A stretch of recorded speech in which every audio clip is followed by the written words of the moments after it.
Hi guys, welcome back to my channel and I'm all geared up like I'm all alone driving. So for today's video guys, I'm gonna take you to Balanan Lake. So let's go.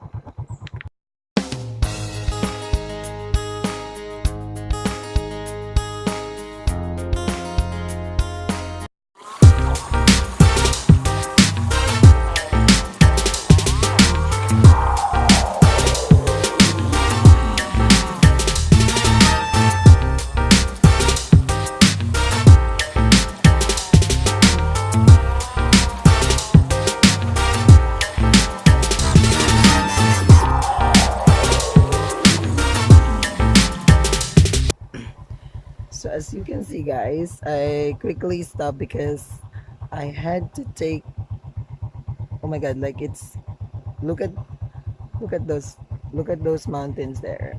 Where's my viewpoint? There, oh my god, there. Oh, it's very nice. Like you have to visit Balanan Lake, guys. There's no traffic, you don't have to worry. But if you're gonna use a motorcycle driving up here, please be very careful because the road is not cemented. It's not concreted yet.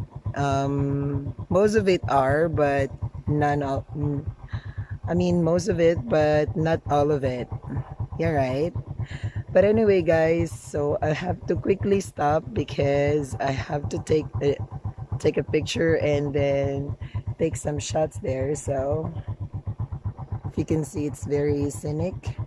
It's nature. If you want nature tripping, then this is the perfect place for you.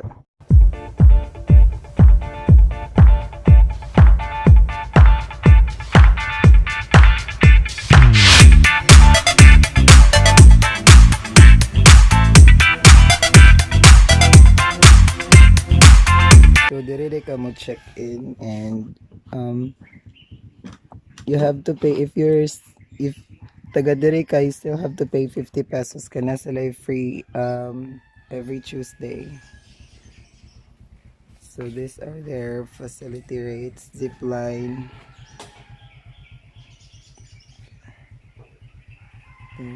entrance fee, and room rates if you wanna stay overnight. So let's just siya pwede o kuan ikaw raw sa ang musakay sa zip line kay naa sila minimum. So guys, if ganan mo nga mag-kayak, andiri day mo anhi. Andiri nga reception area.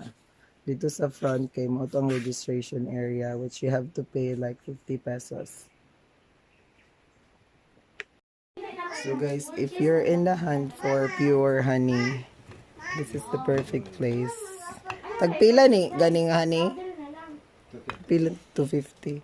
So this is for only 250 pesos and this is pure, wala siya tubig.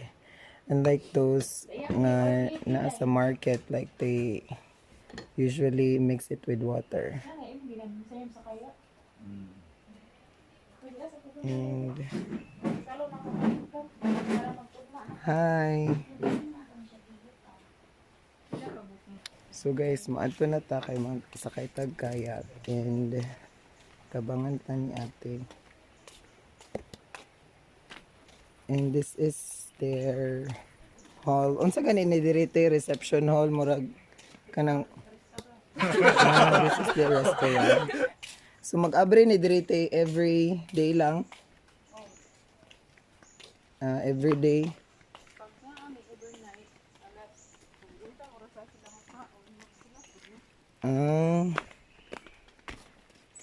So guys, update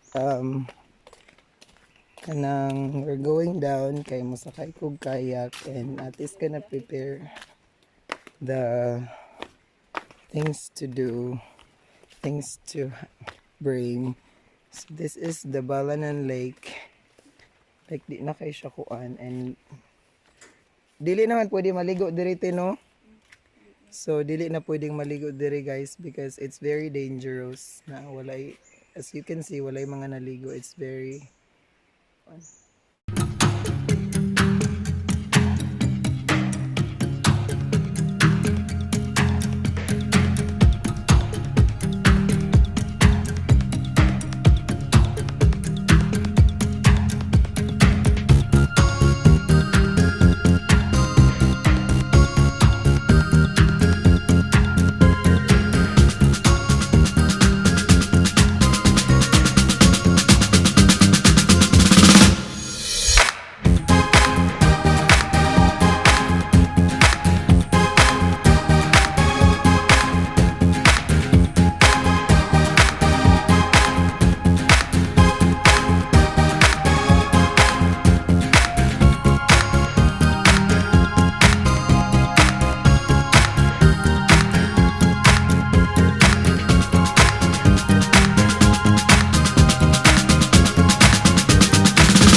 So I'm just gonna tour you around here.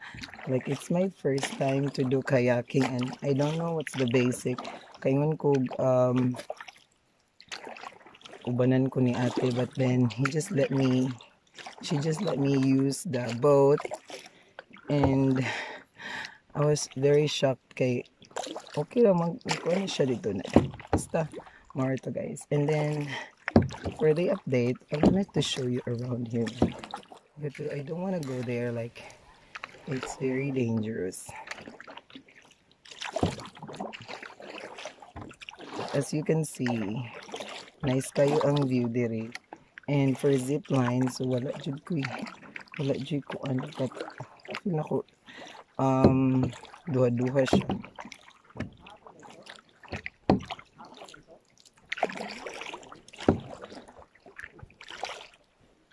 It's very nice.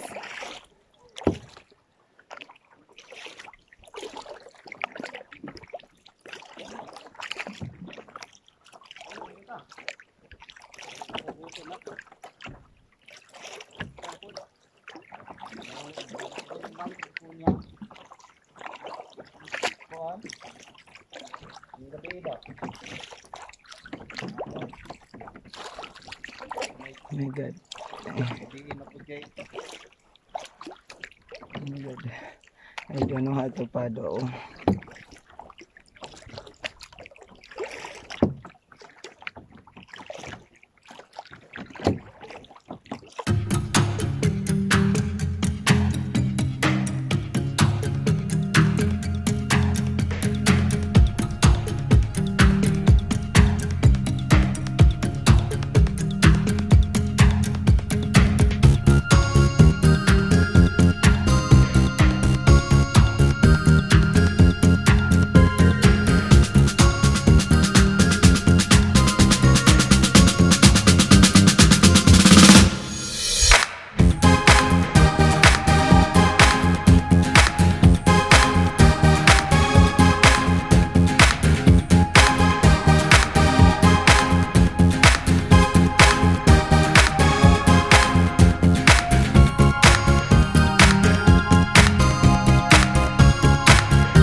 walking na.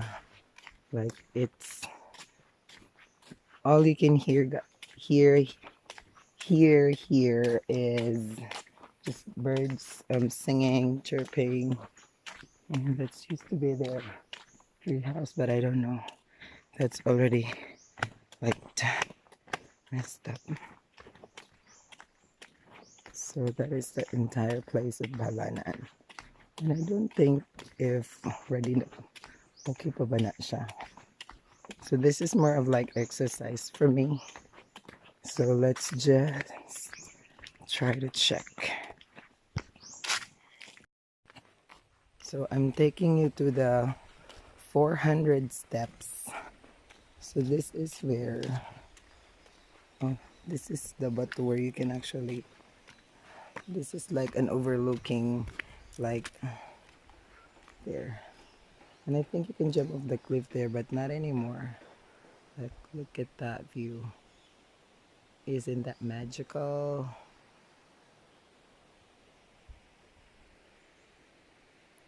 Yan.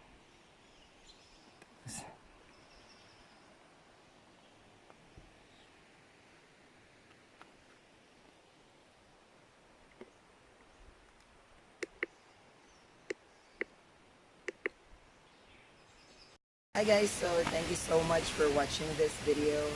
And if you like this video, make sure to give them a thumbs up.